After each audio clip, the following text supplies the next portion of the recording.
Y hace mucho tiempo teníamos muchas, pero muchas ganas de tomar contacto con este historiador, básicamente por la forma que tiene de contarnos la historia. Así que es un placer que estés con nosotros, Felipe. Gracias por atendernos.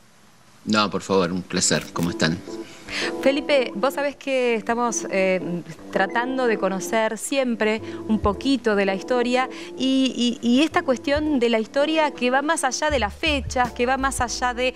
y que tiene que ver con las anécdotas, y me llama la atención con don Martín Miguel de Güemes, que le costó mucho, pero mucho entrar en la lista de próceres nacionales. ¿Por qué fue eso?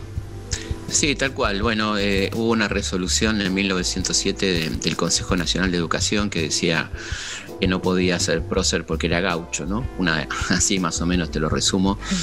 Y bueno, porque era un hombre muy incorrecto para la generación del 80, para los que escribieron la historia oficial, ¿no? Era llamado por su pueblo el padre de los pobres, un tipo muy comprometido con su provincia. Buenos Aires siempre le temió. Digamos, nunca lo ayudó militarmente, prácticamente al contrario, le hicieron bastante la vida imposible, a pesar de que era el hombre recomendado por Belgrano y San Martín, con muchas distinciones, el hombre que frenó 9 invasiones españolas entre 1814 y 1821, el año de su muerte, un tipo muy querido por su pueblo, ¿no? que lo defendieron cuando lo derrocaron, cuando la oligarquía hizo lo que se llamó la revolución del comercio, que bueno, que es toda una definición, y ahí las mujeres y el pueblo, las mujeres encabezadas por Macacha Güemes, su hermana Magdalena, exacto, la gran Magdalena Güemes, que organizó al pueblo para reponerlo en su lugar como gobernador. Fue uno de los primeros gobernadores electos que tuvimos en el país. Si se quiere, Felipe, su hermana fue como, no electa, pero una de las primeras gobernadoras argentinas. Tal cual. Exactamente, así lo digo en mi libro Mujeres Insolentes, porque vale la pena, ¿no?, recordar que fue una gobernadora de hecho, digamos, porque no de derecho, pero de hecho porque como Martín Miguel estaba permanentemente en campaña, era un hombre de poner el cuerpo absolutamente, por lo tanto quedaba a cargo de la gobernación, de los asuntos públicos. María Magdalena, que fue además una notable estadista en ese sentido, una mujer que se demostró muy inteligente, ¿no? Una gran autodidacta, porque como bien sabés, las mujeres no podían acceder a los distintos niveles de la educación, ¿no? Muy elementalmente, ¿no?, en aquel mundo completamente patriarcal. Así que ella fue una gran autodidacta, cosa que se nota en su excelente correspondencia, su caligrafía, su ortografía, su calidad de redacción. Así que hacían un dúo realmente muy potente, muy importante, ¿no? Que le hizo tanto bien al país, ¿no?, que permitió que el país no terminara en Córdoba, con suerte, ¿no? El gran defensor de la frontera norte, una persona muy noble, muy honesto, que muchas veces se le ofrecieron sobornos de parte del bando español de todo tipo.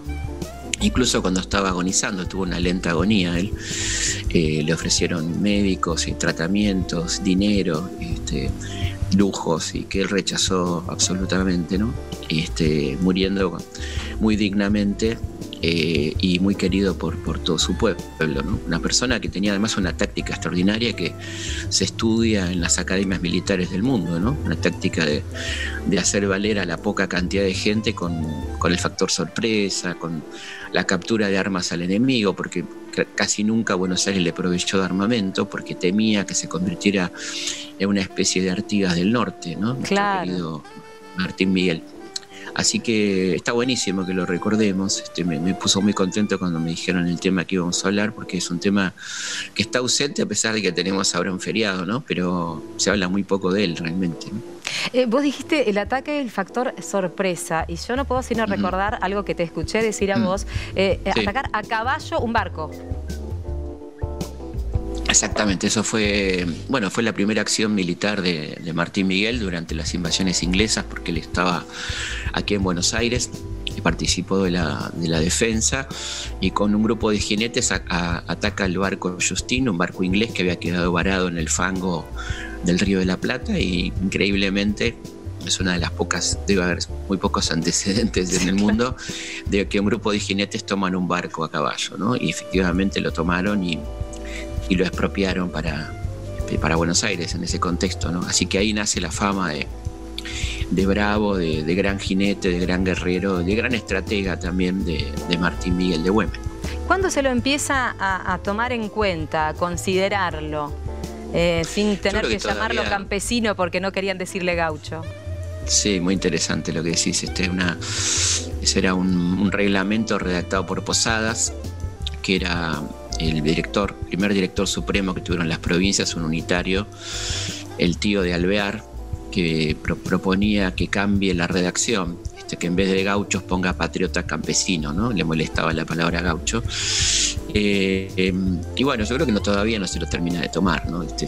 Hubo un debate, incluso si tenía que ser feriado o no el día de su muerte. Increíble, ¿no? Y creo que estamos empezando a tomarlo más en cuenta. Es una persona central en las guerras de independencia, ¿no? Yo creo que está a la altura de Belgrano y San Martín, y ellos lo ponían a ese nivel, porque realmente pensemos que sin Güemes no tendríamos centro-norte, ¿no? Y fue muy importante, una persona, como dije, de una gran dignidad y una gran ejemplaridad, ¿no? Yo creo que la clave de por qué la gente lo seguía tanto, porque había en él un ejemplo de honestidad, de compartir alegrías y tristezas con su gente, ¿no? Claramente se sentían representados con él. Totalmente, sí, así es, absolutamente, porque vivía las mismas miserias y realidades que ellos, los acompañaba, los ayudaba en todo lo que podía, y por eso era tan querido, ¿no? ¿Qué considerás, más allá de lo que has dicho bastante ya, ¿no? ¿Cuáles son las razones por las que el pueblo argentino debe conocer a don Martín Miguel? Bueno, creo que fundamentalmente por esto que ratificando lo que decía, porque a él le debemos gran parte de la soberanía argentina, la unidad territorial, la ejemplaridad, ¿no? Esta cuestión de una absoluta sintonía con lo que sentía en Belgrano, con lo que sentía San Martín, de cómo tiene que ser un patriota, ¿no? Y cuáles son las condiciones para un patriota, que tienen que ser la honestidad, la entrega, ¿no? La empatía, el pensar mucho en los demás. Y son valores que está bueno que ratifiquemos en este contexto, ¿no? Y siempre, por supuesto, ¿no? Pero más en este contexto me parece donde a veces se juega un poco el individualismo, y creo que está bueno tener estos ejemplos, ¿no? Tal cual. Felipe, yo te agradezco muchísimo este tiempo. Sé que tenés una nota enseguidita nada más, así que gracias por atendernos y gracias por compartir este pedacito de historia con nosotros. Ha sido un placer. Un abrazo muy grande.